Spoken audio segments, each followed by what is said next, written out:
In courtroom 600 of the Nuremberg Palace of Justice, 24 high-ranking Nazi officials stood accused of atrocities committed during the Second World War. Representatives from the United States, the Soviet Union, France and Great Britain would hear their cases, some of which would shock the world. The trial of the major war criminals would become the most famous of the Nuremberg trials and the main event of 1946. As Hitler's Reich crumbled around him, Allied powers met in London to discuss the punishment of Nazi leaders.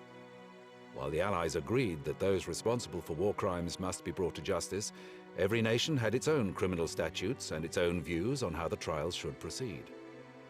After 10 days of discussions, the shape of the proceedings to come became clearer. The court would be called the International Military Tribunal, and it would consist of one primary and one alternate judge from each nation.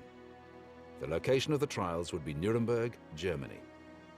In addition to having a large courthouse that had survived the war, the city had been the site of Hitler's most elaborate political rallies. It was also in Nuremberg that Nazi leaders had proclaimed the infamous Nuremberg laws, stripping Jews of their property and basic rights.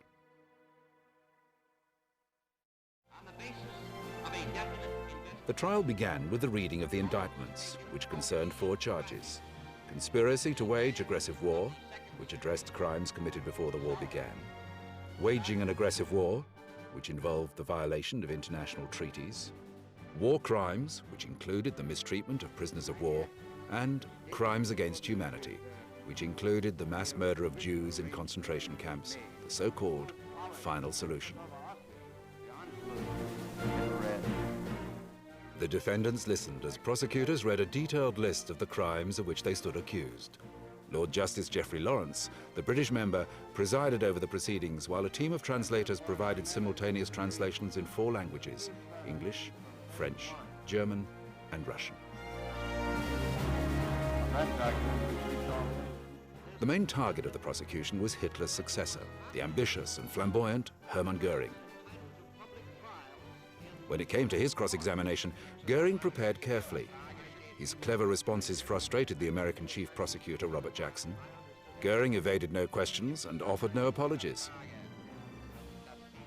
He testified that the concentration camps were necessary to preserve order and argued that the Nazi leadership principle, which gave Hitler total power, was the same principle on which the Catholic Church and the Soviet Union's government were based. Göring's performance in the witness box prompted one journalist to describe him as a brain without a conscience. The marathon trial lasted 218 days. In that time, 240 witnesses were questioned, and large amounts of photographs, films, and statements were produced as evidence. On October 1st, 1946, 10 months after the trial had commenced, the verdict was handed down. 12 of the Nazi leaders, including Hermann Göring, were sentenced to death by hanging. 7 others were sentenced to prison terms ranging from 10 years to life, and 3 were acquitted. On the eve of his scheduled execution, Göring took a cyanide capsule and died in his prison cell.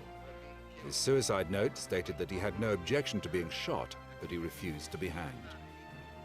Trials of Germans, including medical doctors, legal practitioners, the SS, and high-ranking government officials, continued in Nuremberg for 2 more years. However, the International Military Tribunal had done its job. For the first time in history, an international tribunal had passed a verdict on crimes against international criminal law. The Nuremberg trials had brought those responsible for the horrors of the Second World War to justice. Although the trials did not prevent future wars of aggression or crimes against humanity, the main event of 1946 paved the way for international justice and enabled Europe to move towards peace and democracy.